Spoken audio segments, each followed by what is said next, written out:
Olá, meu nome é Alisson. Esse é o segundo vídeo da segunda avaliação da disciplina de análise real 1. O exercício escolhido foi o exercício 5 e ele pede para construirmos duas funções que satisfaçam algumas condições.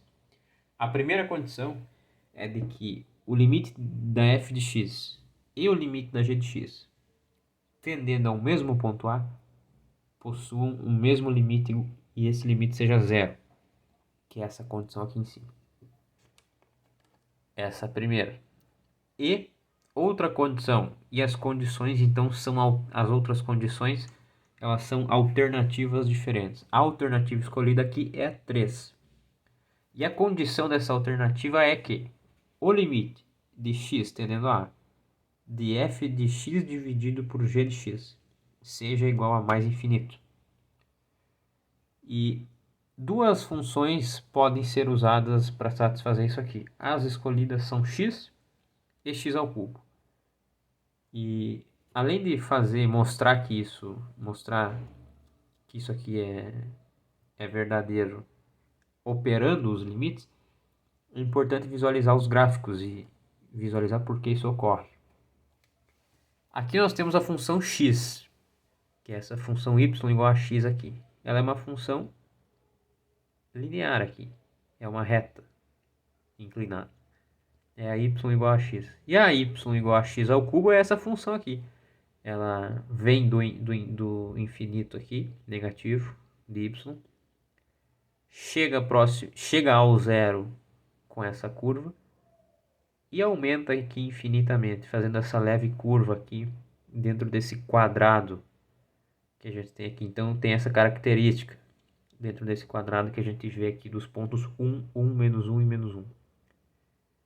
Essas duas funções aqui, o limite delas, ele existe e ele é zero, que é esse ponto aqui.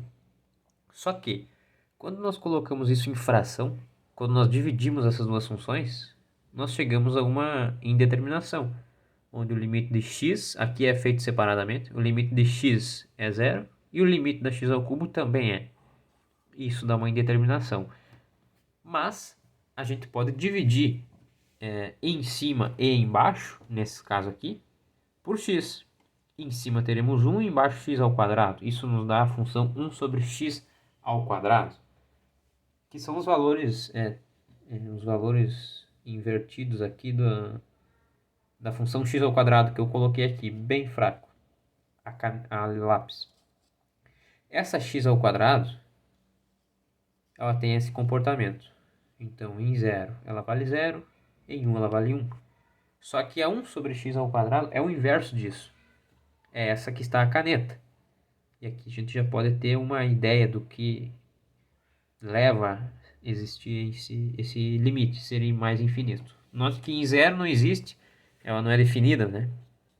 O termo correto, ela não é definida em 0, porque aqui daria divisão sobre 0.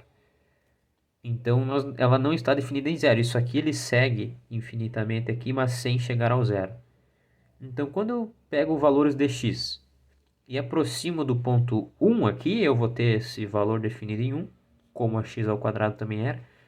E mais, quando eu aproximo aqui do ponto que eu escolhi, quando eu aproximo x do ponto 0, tanto pela direita quanto pela esquerda, esses valores y correspondentes, eles se aproximam de zero, mas nunca são zero, porque não está definida. Portanto, esses valores y, eles vão ao mais infinito, ou seja, o limite dessa função é mais infinito quando os valores de x aproximam-se de zero. Então, eu consegui encontrar duas funções que satisfaçam as condições, que esse limite seja mais infinito, e além disso é importante ter essa visualização. Por que isso ocorre, né? Então, partindo dessas duas funções separadas, nós fazemos manipulações aqui dentro e encontramos essa outra função, que vem de uma transformação dessas duas aqui. E essa função tem um limite igual a mais infinito, por esses motivos que eu falei aqui. Essas aproximações, tanto pela esquerda, tanto pela direita, do ponto zero.